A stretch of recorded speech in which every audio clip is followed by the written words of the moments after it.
आखिर ये आतंक, ये टेररिज्म कब खत्म होगा? क्या बीजेपी का ये इनकी पॉलिसी है कि इस तरह से लोगों को, मुसलमानों को टारगेट किया जाए, मारा जाए? ये आपकी पसमानदा से मोहब्बत है, पसमानदा मुसलमानों से मोहब्बत है, किस तरह मार रहे हैं आप उन लोगों को? ये पूरा ब्रेन वॉश कर दिया गया इन लोगों को आरएसएस की तरफ से। अब बोलेंगे कुछ, मोहन भागवत तो हर 15 दिन को ज्ञान देते रहते हैं, बताइए इस पर क्या बोलेंगे वो? देश के प्रधानमंत्री को बोलेंगे, देश के गृह मंत्री कुछ बोलेंगे इसके ऊपर? 2 मासूम लोगों को आपने ले जाकर इन लोगों ने किडनैप करके मार के जला दिया, उनकी जान ले ली, और फिर पुलिस बोलती किसी पर एक केस था। अरे भाई केस था तो वो कौन होते? क्या पुलिस इसको कंडेम क्यों नहीं कर सकती कि आउटराइट मर्डर है, ये टेररिज्म है ये? इसीलिए अब मुझे पूरी उम्मीद है कि इंसाफ नहीं मिलेगा, जुनैद और नासिर की फैमिली को इंसाफ नहीं मिलेगा। जब तक हरियाणा की बीजेपी की सरकार इन लोगों का प्रोटेक्शन करती रहेगी, कोई इंसाफ नहीं मिलेगा, बल्कि और लोगों को मारेंगे लोग। इन लोगों को ताकत इनको बढ़ चुकी है।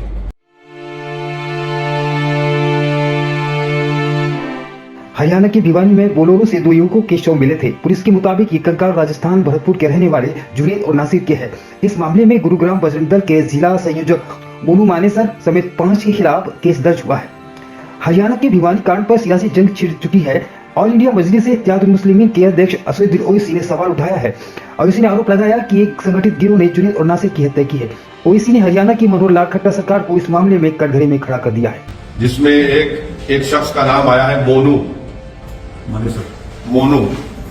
अब ये मोनू जो है, ये हरियाणा की बीजेपी की सरकार का चहीता है। उसको हरियाणा की बीजेपी की सरकार अपना पूरा प्रोटेक्शन देती है और उसके जहां कहीं भी वो जाता है पुलिस उसके पीछे आ जाती है। तो उसकी इतनी हिम्मत बढ़ गई कि यूट्यूब पर ये शख्स, ये जो एक गैंग चलाता है माफिया की तरह, वो एक वारिस नाम के आदमी को पकड़ा, उसको मारा और पीटा, और वारिस का जिंदा था, वारिस लाइव फेसबुक पर चलाया उसको। बाद में वारिस की डेथ हो गई तो पुलिस ने कह दिया कि नहीं एक्सीडेंट डेथ हुई। वारिस की फैमिली ने कहा कि उसकी डेथ, किसी ने उसको उठाया और मारा पीटा। और यही शख्स जिसका नाम मैंने लिया, जो अब एफआईआर में नाम है एलेश, ये लाइव फेसबुक पे कर रहा था और वारिस के मुंह से खून बह रहा था। और जब वारिस की डेथ हो गई तो उसने फेसबुक से उसको निकाल दिया। इसके कई हर हफ्ता वीडियोस अपलोड करता है कि किसी का सर पकड़ा हुआ है, किसी को मार रहा है। दूसरा, यही शख्स ने मोइन नाम के एक शख्स को गोली मारी। वो यूट्यूब पर वीडियो आज भी अवेलेबल है, उसका नाम एफआईआर में आया, गोली लगी मोइन को। अब तक हरियाणा की पुलिस अरेस्ट नहीं करती उसको। ये पूरा एक ऑर्गेनाइज गैंग है। यूट्यूब पे इसके पास सिल्वर बटन है, यानी यूट्यूब के पॉलिसीज के खिलाफ वो वायलेंस दिखाकर पैसे कमा रहा है। तो ये, बल्कि जो गैंग है, ये तो दारा सिंह की गैंग याद दिलाती। जो ग्राहम स्टेन्स को जिन्होंने मारा था, ये तो वही गैंग है, उसी आइडियोलॉजी पर चल रहे हैं। और पूरा हरियाणा की बीजेपी की सरकार जो इंसिडेंट हुआ उसकी जिम्मेदार है, क्योंकि वो इन लोगों का पैट्रोनाइज करते हैं, इनको प्रोटेक्शन देते हैं, इनकी मदद करते हैं। और इसी वजह से जुनैद और नासिर को एक ऑर्गेनाइज गैंग ने, माफिया ने उनको मारा। बल्कि अगर उनके नासिर के रिलेटिव का वर्जन अगर सही है तो कितनी तकलीफदेह बात है कि जब इन्होंने किडनैप किया इसको राजस्थान से, किडनैप करके हरियाणा लेकर गए तो मारकर जख्मी कर दिया, पुलिस को दिया कि आप इसको अरेस्ट करो, पुलिस से काम नहीं लेंगे। ये उनके फैमिली का वर्जन है, क्योंकि पुलिस को डर था वो मर जाएंगे, फिर इन कस्टडी डेथ होगा। तो वापस ले जाकर उनके जिस्म को जला दिया, गाड़ी जला दी उन्होंने। आखिर क्या हो रहा है फिर? यही तो हम कह रहे हैं कि मैं अपने पार्लियामेंट की स्पीच में कहा था कि कोई महीना ऐसा नहीं जाता जहां पर भारत के मुसलमानों को धमकी दी जाती है, या फिर उनको पीटा जाता है, या फिर उनकी जानें ली जाती है। एक ऑर्गेनाइज गैंग, यानी आप हद तो यह हो गई कि हरियाणा से राजस्थान में आकर किडनैप करते हैं। और मानेसर 150 किलोमीटर, याद रखिए आप। और हरियाणा में जो फिरोजपुर झिलका एरिया है, यहां तो ओपन एक्सटॉर्शन करते हैं।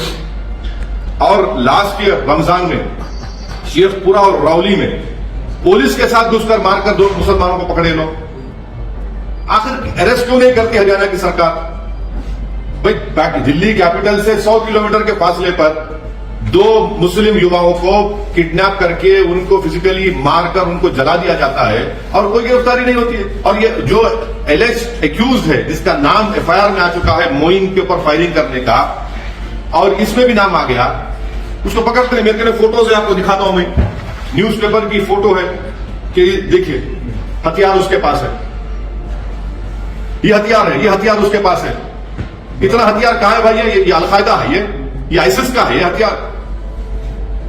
कौन है ये लोग इतना हथियार लेके बैठा है ये? और हरियाणा की सरकार खामोश बैठी हुई है। ये ऑर्गेनाइज तरीके से इनमें मुस्लिम हेट्रेड घुस चुकी है और ये सिर्फ मुसलमानों को टारगेट कर रहे हैं गौरक्षा के नाम पर। ये तो बदनाम कर रहे हैं। वीडियोस देखिए उसके, आप वीडियोस है उसके शख्स के जो एक्यूज है इस एफआईआर में, गोली चला रहा है, चेस कर रहा है। ये जो बच्चा मोइन को मारते हुआ गोली, उसकी वीडियो है, उसमें एफआईआर में नाम आया, उसको अरेस्ट नहीं करते। मैं अपने तरफ से, अपनी पार्टी की तरफ से जुनैद और नासिर की जो हत्या की गई उसको स्ट्रॉन्गेस्ट वर्ड्स में कंडेम करता हूं और पूछना चाहता हूं बीजेपी से, प्रधानमंत्री से कि भाई आप इस पर कुछ बोलेंगे नहीं बोलेंगे, या फिर इन लोगों को अपनी छत्रो छाया में रखकर इनको पालते रहेंगे, इन सांपों को?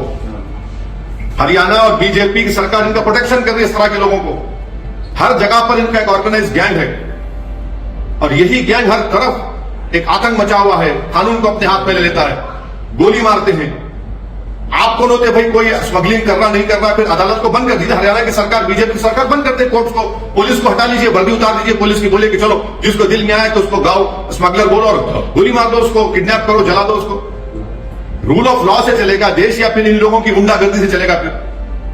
और राजस्थान की सरकार का यह काम था कि इमीडिएटली एफआईआर दर्ज करते, इमीडिएटली एक्शन में आते, मगर नहीं, कुछ नहीं करे। हम इंक्वायरी करें, कह के इंक्वायरी, अगर आप हरकत कर लेते तो राजस्थान का बॉर्डर क्रॉस नहीं करते थे वो लोग।